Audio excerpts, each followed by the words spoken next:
Bonjour à tous, j'espère que vous allez bien. Nouvelle vidéo, cette fois-ci consacrée au monothéisme abrahamique, qui, pour le Coran, est un thème fondamental.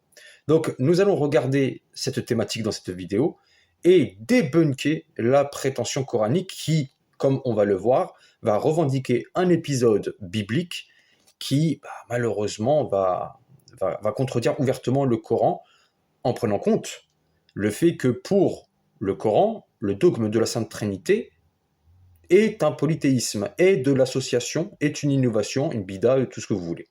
D'accord? Donc, lorsqu'on prend en compte que pour le Coran et l'islam, la Sainte Trinité est une innovation, est une idolâtrie, est du polythéisme et de l'association, etc., eh bien, vous allez voir que le Coran, tout en revendiquant la foi abrahamique, se tire en réalité une balle dans le pied.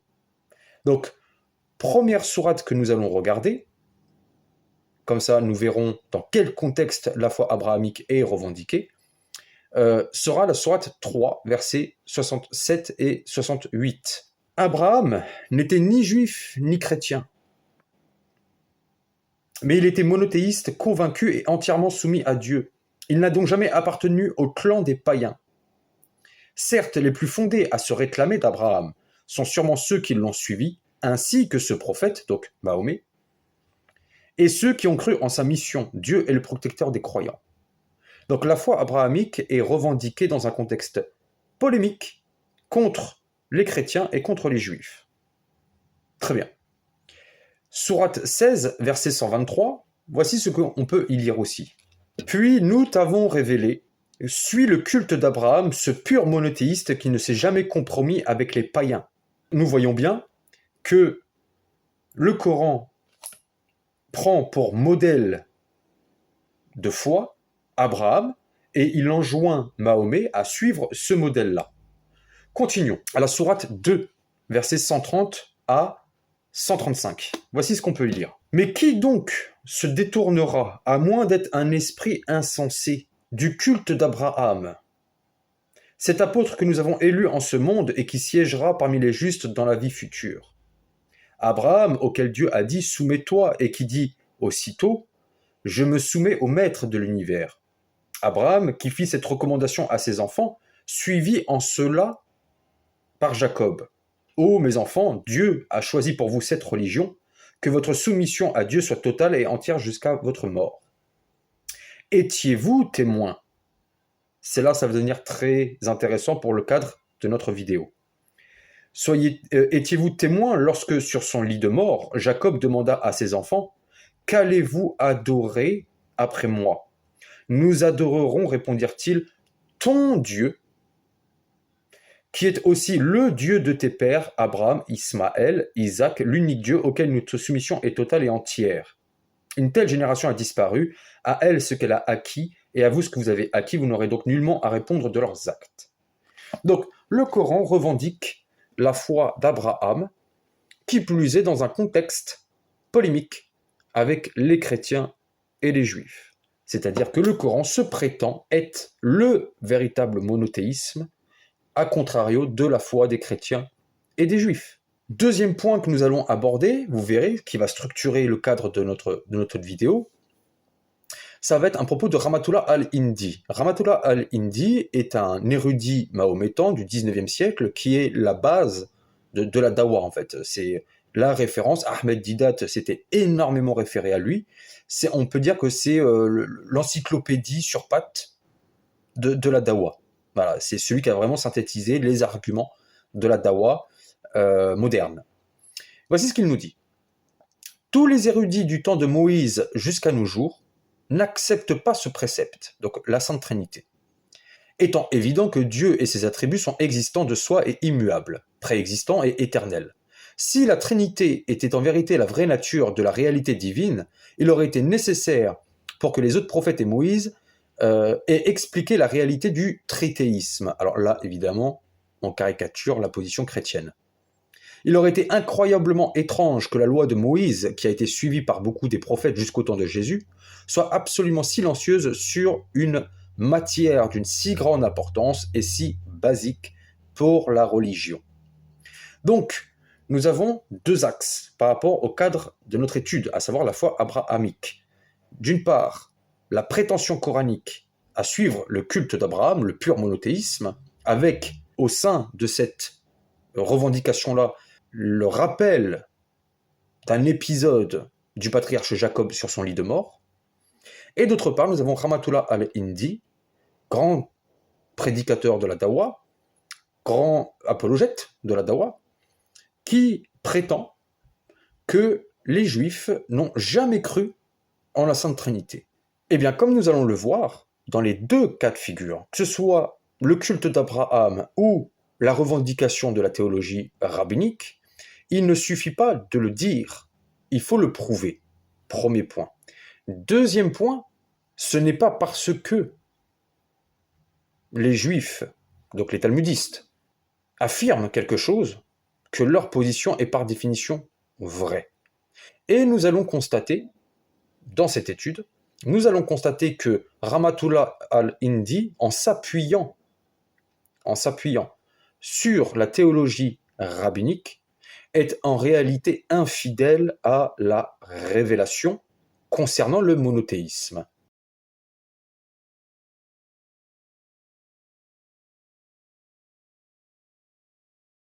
La sourate 2, verset 133, renvoie à l'épisode de Jacob rassemblant ses fils à partir de Genèse 47, 29 jusqu'à 49, 33, à commencer par Joseph. Dans cet épisode, le patriarche Jacob fit cette bénédiction sur les enfants de Joseph. Citation. « Il bénit Joseph et dit que le Dieu en présence duquel ont marché mes pères, Abraham et Isaac, que le Dieu qui m'a conduit depuis que j'existe jusqu'à ce jour, que l'ange qui m'a délivré de tout mal bénisse ses enfants, qu'ils soient appelés de mon nom et du nom de mes pères, Abraham et Isaac, et qui multiplie en abondance au milieu du pays. » L'Épître aux Hébreux 11.21 nous enseigne que c'est par la foi que Jacob, mourant, bénit chacun des fils de Joseph et qu'il adora appuyé sur l'extrémité de son bâton. La bénédiction de Jacob est donc le fruit de sa foi. Dans le texte hébreu, nous relevons cette particularité. ויברך את יוסף ויאמר האלוהים אשר התהלכו אבותי לפניו אברהם ויצחק האלוהים הרועה אותי מעודי עד היום הזה המלאך הגואל אותי מכל רע יברך את הנערים ויקרא בהם שמי ושם אבותי אברהם ויצחק וידגו לרוב בקרב הארץ.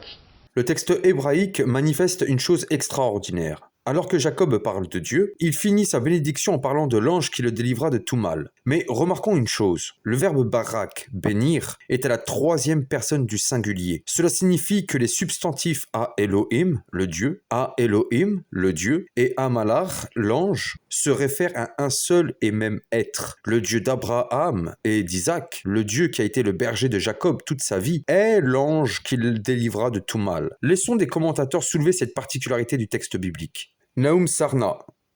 La capitalisation reflète le fait que la structure parallélique des versets 15 et 16 suggère fortement que ange est ici une épithète de Dieu. Personne dans la Bible invoque un ange dans une prière. Certainement, ange comme une épithète pour Dieu est extraordinaire. Mais puisque les anges sont simplement des extensions de la personnalité divine, la distinction entre Dieu et l'ange dans les textes bibliques est fréquemment floue. Abraham ben David ha-Lévi, surnommé le Rava de Tolède, mort en 1180. Il dit « Il ressort également du passage cité ci-dessus de Jacob, l'ange qui m'a racheté, qu'un ange sera nommé par le nom de Yah, c'est-à-dire Elohim. » Matthieu Ozeka nous apprend à propos de Abraham ben David ha-Lévi, je cite, « Puisque dans Genèse 48, versets 15 et 16, Ha-Malach était apposé à Ha-Elohim, Abraham ben David ha-Lévi a conclu que dans Genèse 48, 15, Elohim désignait l'ange de Dieu, et il a estimé que Dieu employait régulièrement ses anges pour s'occuper des êtres humains.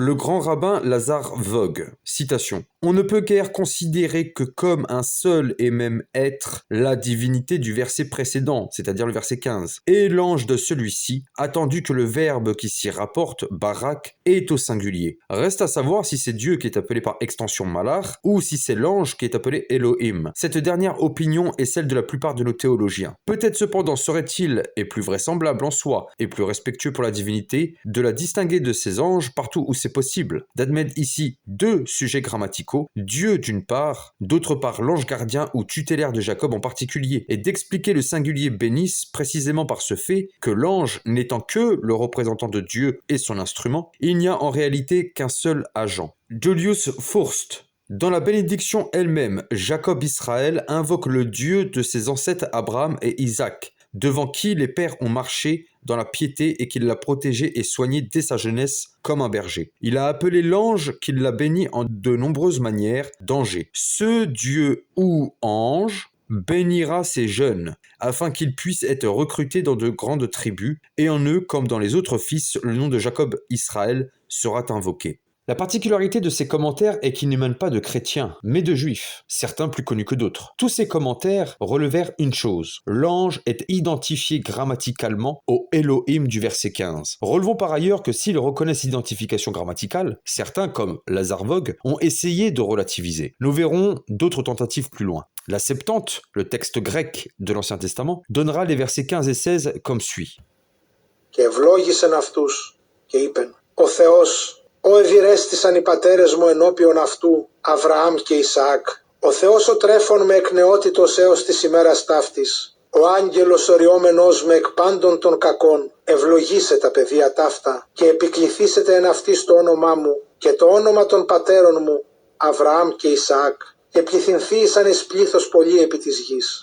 John William Wevers, chercheur en études de la Septante, écrit à propos de Genèse 48:16 dans la Septante que, je cite, « La troisième description est « o agelos o poemenos me ek panton ton kakon ». Le participe « poemenos » n'apparaît qu'une seule fois et est employé pour rendre « gaal », une équation n'apparaissant pas jusqu'au second Ésaïe, où il apparaît fréquemment. Le verbe hébreu spécifie « jouer le rôle de rédempteur ». Dans cette description, Dieu est décrit comme « o agelos », c'est-à-dire comme ange gardien. Même constat dans la Vetus Itala, le texte latin établi à partir du IIe siècle et précédant la Vulgate, qui, comme la Vulgate, lit benedicat, donc au singulier. Dans le texte syriaque, le verset 16 possède le verbe bénir, aussi à la troisième personne du singulier. Par conséquent, les textes hébreux, grecs, syriaques et latins témoignent donc d'une particularité. Le Elohim et l'ange des versets 15 et 16 sont grammaticalement le même sujet. Mais qui est cet ange identifié clairement à Dieu? Dans les fragments targoumiques retrouvés à la Gésina du Caire, la mention de Dieu de Genèse 48:15 est remplacée par le tétragramme. Et en marge de ces fragments, nous informent Stephen Ellis Fasberg, Alejandro Diez Macho et Roger Ledéo, Dieu est remplacé par Memra de Yeya, verbe de Dieu. La lecture synonogale des premiers siècles identifiait donc l'ange du verset 16 au verbe de Dieu, au Memra de Yeya, venant donc appuyer la saine exégèse de nos pères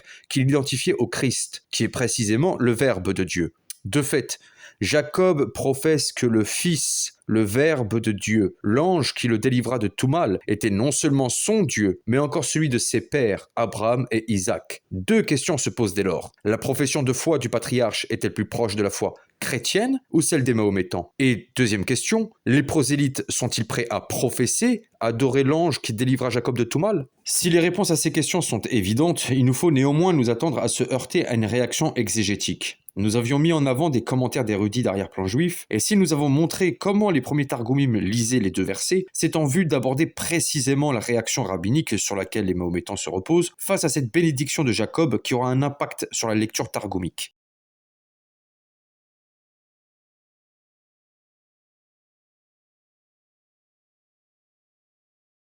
Face à ce constat, la pensée rabbinique procéda à une relecture de Genèse 48, 15 et 16 consistant à distinguer Dieu de l'ange, comme nous le lisons chez Lazare Vogue, et de relativiser l'accord du verbe barak, bénir. La première mention d'une distinction entre l'ange et Dieu remonte à deux personnes, Rabbi Yohanan, qui a vécu au IIIe siècle, et Samuel ben Nachman, un rabbin qui a vécu entre le IIIe et le IVe siècle. Retenez bien ces noms. Ces rabbins seront un marqueur temporel permettant de savoir vers quelle période de la distinction s'opérera dans l'exégèse de Genèse 48, versets 15 et 16. Nous verrons par ailleurs que ces rabbins sont liés à une polémique qui réfutera leur propre position sur Genèse 48, 15, 16. L'enseignement de Rabbi Yohanan se trouve dans le traité Pesachim 118a du Talmud de Babylone. Je cite, « Et Rabbi Yohanan a dit, la tâche de fournir la nourriture d'une personne est plus difficile que la rédemption. Tandis que, en ce qui concerne la rédemption, il est écrit, l'ange qui m'a m'a racheté de tout mal, Genèse 48:16, indiquant qu'un simple ange suffit à protéger une personne de tout mal, il est écrit en ce qui concerne la subsistance, le Dieu qui a été mon berger toute ma vie jusqu'à ce jour, Genèse 48:15. Ce verset implique que seul Dieu peut aider celui qui lutte pour gagner sa vie. Fin de citation. Dans ce texte, nous constatons que Rabbi Yohanan, qui a vécu au IIIe siècle, fragmente les versets 15 et 16, les isole l'un de l'autre en ne mentionnant pas le verbe barak, bénir, dans sa citation du verset 16. Cet enseignement de Rabbi Yohanan sera relayé par Samuel ben Nachman, lequel dit dans le Bereshit Rabbah 97:3, je cite, Rabbi Samuel ben Nachman a dit, c'est même plus important que la rédemption, car la rédemption vient à travers un ange, alors que la subsistance vient à travers le Saint, béni soit-il. La rédemption vient à travers un ange, comme il est dit, l'ange qui m'a délivré, alors que la subsistance vient à travers Dieu. Tu ouvres ta main et tu rassasies à souhait tout ce qui a vie. Psaume 145:16. L'enseignement de Rabbi Samuel ben Nachman sera relayé à son tour dans plusieurs autres œuvres, par exemple dans la Pesikta Rabbati 33:30 ou encore dans le Midrash sur les psaumes. Comme on le constate, cet enseignement transmis par les noms de Yohanan et Samuel ben Nachman fut relayé à maintes reprises. La distinction est claire dans leur enseignement. Cet enseignement, remontant donc au 3e-4e siècle, se reflètera dans la modification de lecture des Targumim. Il existe 3 Targumim principaux. Le Targum Néophiti, qui est une recension complète du Targum palestinien du Pentateuque et la recension la plus ancienne, dont l'ensemble peut dater du premier tiers du 2e siècle jusqu'au milieu du 4e siècle, le Targum Onkelos daté généralement entre le 3e et le 5e siècle, et enfin le Targum Pseudo-Jonathan du milieu du 4e siècle et 9e siècle. Les Targumim de Néophiti et d'Onkelos, étant contemporains de cet enseignement de Rabbi Yohanan et Samuel ben Nachman, n'ont pas pu être influencés du fait de la lenteur de la diffusion de l'enseignement à travers toute la judaïté à cette époque. Ils n'avaient pas Internet. Leur lecture de Genèse 48:15-16 témoigne que l'ange est bel et bien assimilé à Dieu, transposant le verset littéralement comme dans le texte massorétique. Notons par ailleurs que les Targumim Néophiti et Onkelos identifient à Elohim, à Yahvé, représenté par 2 ou 3 iodes, avec en marge une identification au verbe de Dieu. La professeure Camilla von Hage souligne à propos de la lecture commune de ces 2 Targumim, je cite, à la fois Onkelos et Néophiti rendent 48:15-16 pratiquement littéralement, mais comme d'habitude, il se réfère à Yahvé, le Seigneur, au verset 15, alors que le texte massorétique a Dieu Elohim. Comme dans la Bible, l'ange au verset 16, dans ses Targums, semble être égal à Dieu. Fin de citation. Maintenant, regardons le Targum Pseudo-Jonathan, beaucoup plus tardif, et qui a pu certainement être impacté par l'enseignement de ces 2 rabbins. Je cite, « Et il bénit Joseph et dit, Seigneur, devant qui mes pères Abraham et Isaac ont adoré. Seigneur, qui m'a nourri depuis le début de mon existence jusqu'à ce jour. Qu'il soit agréable devant toi, que l'ange que tu m'as assigné pour me racheter de tout mal bénisse les garçons. » Avec le Targum Pseudo-Jonathan, nous passons à une autre lecture. Le texte différencie nettement Dieu et l'ange. L'influence est clairement celle de l'enseignement de Yohanan et de Samuel ben Nachman. En effet, l'enseignement de ces 2 rabbins précise que la subsistance est plus importante que la rédemption, car seul Dieu pourvoit à la subsistance. Cela implique donc que l'ange ne peut pas subvenir aux besoins de Jacob, seulement le délivrer. La conséquence est donc dans l'interprétation d'agencer le verset de sorte à distinguer Dieu de l'ange, sans quoi l'ange, par son identification à Dieu, serait aussi celui qui pourvoit à la subsistance. C'est pourquoi le Targum insérera cette clause « Qu'il soit agréable devant toi, que l'ange que tu m'as assigné pour me racheter de tout mal bénisse les garçons. » L'enseignement de Yohanan et Samuel ben Nachman a été suivi, si bien que nous voyons des traductions et des commentaires suivant la lecture du Pseudo-Jonathan. Par exemple, dans le Rumash, nous lisons « C'est l'idée essentielle de la prière amorcée au verset précédent. Ô Dieu, au vocatif, délègue ton émissaire, l'ange que tu envoies toujours me délivrer de tout mal pour bénir les jeunes hommes. » La prière de Jacob ne s'adresse évidemment pas à l'ange lui-même, car les créatures célestes n'ont aucun pouvoir indépendant et agissent uniquement en qualité d'émissaire du Saint béni soit-il, à qui Jacob s'est adressé au verset précédent. La traduction adoptée ici, liant les 2 versets, suit l'opinion de Rabbi Abraham ben Arambam et écarte plusieurs difficultés que suscitent d'autres traductions, pouvant laisser entendre que l'ange dispose d'un pouvoir autonome. Notez que le Rumash a conscience que le texte biblique pose sérieusement un problème pour leur théologie. Nous avons encore Isaac Lizer, fondateur de la Jewish Publication Society, qui va commenter Genèse 48:16 en précisant, je cite, Domno et Sforno pense que les mots puisse-t-il envoyer devraient être fournis devant l'ange, signifiant puisse Dieu qui m'a toujours protégé envoyer son messager pour bénir les garçons. On relève que la clause puisse-t-il envoyer est insérée après l'attribution de la subsistance à Dieu, procédant ainsi à une distinction que pourtant le texte biblique ne possède pas. Or, une œuvre midrashique, le Shemot Rabbah, c'est-à-dire le midrash sur l'Exode, témoignera bien que la lecture de Yohanan et Samuel ben Nachman est une relecture du passage. Il préserva en effet l'ancienne lecture conservée dans les Targumim Néophiti et Onkelos, ne faisant pas de distinction entre l'ange et Dieu. Je cite, « Voici, j'envoie un ange. Le saint béni soit-il dit à Moïse, celui qui gardait les patriarches gardera aussi les enfants. Car ainsi vous trouvez dans le cas d'Abraham, lorsqu'il bénit son fils Isaac, il dit, le Seigneur, le Dieu du ciel, enverra son ange devant toi. Genèse 24:7. Et que dit Jacob à ses enfants? L'ange qui m'a racheté de tout mal. Genèse 48:16. Il m'a racheté de la main d'Ésaü, de Laban. Et c'est lui qui m'a nourri et soutenu pendant les années de famine. Dieu dit à Moïse, maintenant aussi celui qui gardait les pères protège les enfants. Comme il est dit, voici j'envoie un ange. Partout où l'ange est apparu, la Shekinah est apparue. Comme il est dit, et l'ange du Seigneur lui est apparu dans une flamme de feu. Exode 3:2. Et immédiatement après, dit-il, Dieu l'a appelé. Alors que Yohanan et Samuel ben Nachman disent que seul Dieu donne la subsistance, le Shemot Rabbah enseigne que c'est non seulement l'ange qui délivra Jacob de tout mal, mais encore que c'est l'ange qui lui donna la subsistance. Comme nous le voyons dans le Shemot Rabbah, c'est l'ange qui a subvenu aux besoins, qui a nourri Jacob.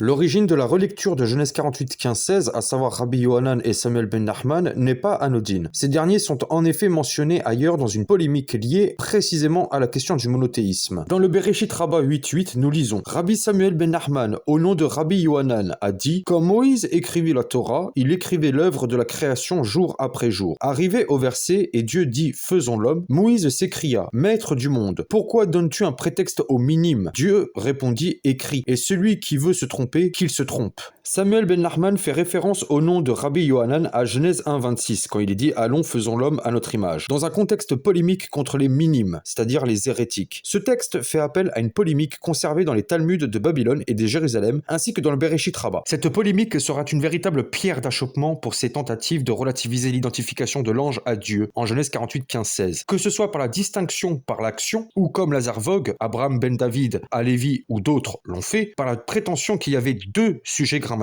Dieu d'une part et l'ange de l'autre, et d'expliquer le verbe barak, bénir, au singulier, par le principe de l'agent. Regardons les textes. Restons dans le Bereshit Rabbah. Juste après, en Bereshit Rabbah 8.9, je cite, « Les hérétiques demandèrent à Rabbi Simlai, combien de divinités créèrent le monde? Vous et moi devons demander au premier jour, répondit-il. Comme il est écrit, demande maintenant au premier jour, Deutéronome 4.32. Il n'est pas écrit ici, depuis le jour les dieux créèrent l'homme, mais Dieu créa, bara. Ensuite, ils lui demandèrent une deuxième fois, pourquoi est-il écrit au commencement Elohim créèrent? Au commencement Barou Elohim n'est pas écrit ici, répondit-il, mais bara Elohim les cieux et la terre. Rabbi Simlai a dit, à chaque fois vous trouverez un point apparemment supportant les hérétiques, vous trouverez la réfutation juste après. Ils lui demandèrent encore, qu'est-ce que l'on doit comprendre par et Dieu dit, allons, faisons l'homme. Lisez ce qui suit, répliqua-t-il. Il n'est pas écrit ici et les dieux créèrent l'homme, mais Dieu créa, vaïbra. Genèse 1.27. Le rabbin Friedman, qui a traduit le Bereshit Rabbah en anglais, commente ce passage en disant que, je cite, Elohim est pluriel dans la forme, mais bara est singulier, Baréou est en pluriel. Ainsi, il répondit que le verbe est au singulier, donc que la forme plurielle de Elohim est simplement le pluriel de majesté. Nous retrouvons cette polémique dans le Talmud de Babylone, mais cette fois-ci avec Rabbi Yohanan. Je cite, Rabbi Yohanan a dit, n'importe quel endroit dans la Bible d'où les hérétiques tentent de prouver leur hérésie, c'est-à-dire qu'il y a plus d'un Dieu, la réponse à leur demande est à côté d'eux, c'est-à-dire à proximité immédiate des versets qu'ils citent. Le verset déclare que Dieu a dit « Faisons l'homme à notre image » Genèse 1.26, employant le pluriel. Mais il déclare ensuite « Et Dieu créa l'homme à son image » Genèse 1.27, employant le singulier. Le verset déclare que Dieu a dit « Venez, descendons, et là confondons leur langage » Genèse 11.7. Mais il déclara aussi « Et l'Éternel descendit pour voir la ville et la tour » Genèse 11.5. Le verset déclare au pluriel « Là Dieu lui fut révélé lorsqu'il s'enfuit devant la face de son frère » Genèse 35.7. Mais il déclare aussi au singulier « À Dieu qui me répond au jour de ma détresse » Genèse 35.3. La polémique dont se font l'écho Yohanan et Rabbi Samuel ben Nachman parle d'hérétiques voulant prouver l'existence de plusieurs divinités. Il fait rappel à Genèse 1.1 et Genèse 1.26. Rabbi Simlai, ou Yohanan selon le Talmud de Babylone, répondit en revendiquant la grammaire. Ils réfutèrent en effet la position hérétique en faisant valoir le fait que créer est au singulier. Vous avez bien entendu. La conjugaison du verbe est un argument midrashique et talmudique pour réfuter le polythéisme. Une réflexion question se pose dès lors. Si le verbe barak, conjugué au singulier, est justifié par le principe de l'agent, comme l'explique Lazare Vogue et bien d'autres, les hérétiques pourraient dans ce cas réfuter la réponse apportée par Simlai ou Yohanan en précisant que créer au singulier, lorsqu'il est dit Dieu créa l'homme, n'est là que pour dire que Dieu créa le monde à travers un agent ou des agents, ce qui implique donc bien une pluralité d'êtres participant à la création des hommes. Nous avons donc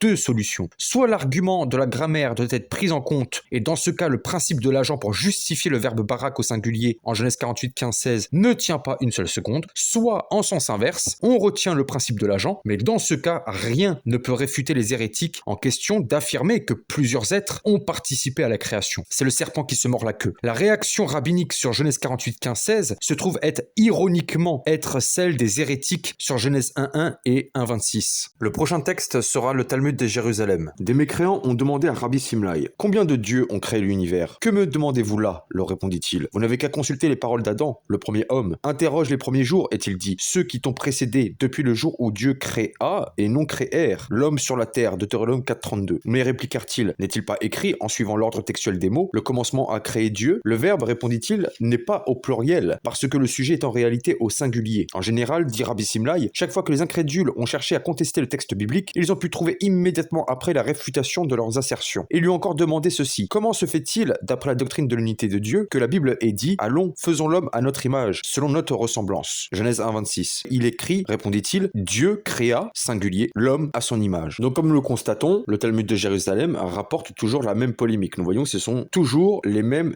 arguments. Mais là où le Talmud de Jérusalem va apporter un élément nouveau est la suite du récit. Je cite. Les incrédules demandèrent encore, comment se fait-il d'après vos doctrines qu'il soit écrit le fort, le Dieu, l'Éternel le sait lui-même. Josué 22, 22. Cela ne représente-t-il pas plusieurs divinités? Malgré cela, répondit-il, le verbe est au singulier. C'est qu'il s'agit d'un seul être. Glose Moïse Schwab. On lui demanda ensuite, comment se fait-il qu'il soit écrit le fort, le Dieu, l'Éternel a parlé et il a appelé la terre. Psaume 50, verset 1. Les verbes sont aussi au singulier, répondit-il. On lui demanda encore, comment se fait-il qu'on ait dit c'est un Dieu saint? Ici, le substantif et l'adjectif sont au pluriel. Il n'importe, répondit-il. Le verbe est au singulier, comme on dit ailleurs, Exode 20, verset 5, c'est un Dieu vengeur, au singulier. Le rabbin Simlai fait valoir à des mécréants que les passages revendiqués par ces derniers qui soulignèrent le nom Elohim, littéralement Dieu au pluriel, que ce nom doit être compris comme étant singulier en raison de la conjugaison des verbes qui à chaque fois sont au singulier. Bien plus, nous trouvons comme objection mise dans la bouche des hérétiques la même situation syntaxique en Genèse 48, 15, 16. Il est dit, les incrédules demandèrent encore comment se fait-il, d'après votre doctrine, qu'il soit écrit le fort, le Dieu, l'Éternel le sait lui-même. Josué 22, 22. Cela ne représente-t-il pas plusieurs divinités? Malgré cela, répondit-il, le verbe est au singulier, c'est qu'il s'agit d'un seul être. On lui demanda ensuite, comment se fait-il qu'il soit écrit le fort, le Dieu, l'Éternel a parlé et il a appelé la terre. Psaume 51. Les verbes sont aussi au singulier, répondit-il. Dans ces deux versets revendiqués, à savoir Josué 22, 22 et Psaume 50, verset 1, nous avons la présence de trois substantifs. Dans le paradigme de ces hérétiques, ces trois substantifs représentent trois sujets distincts,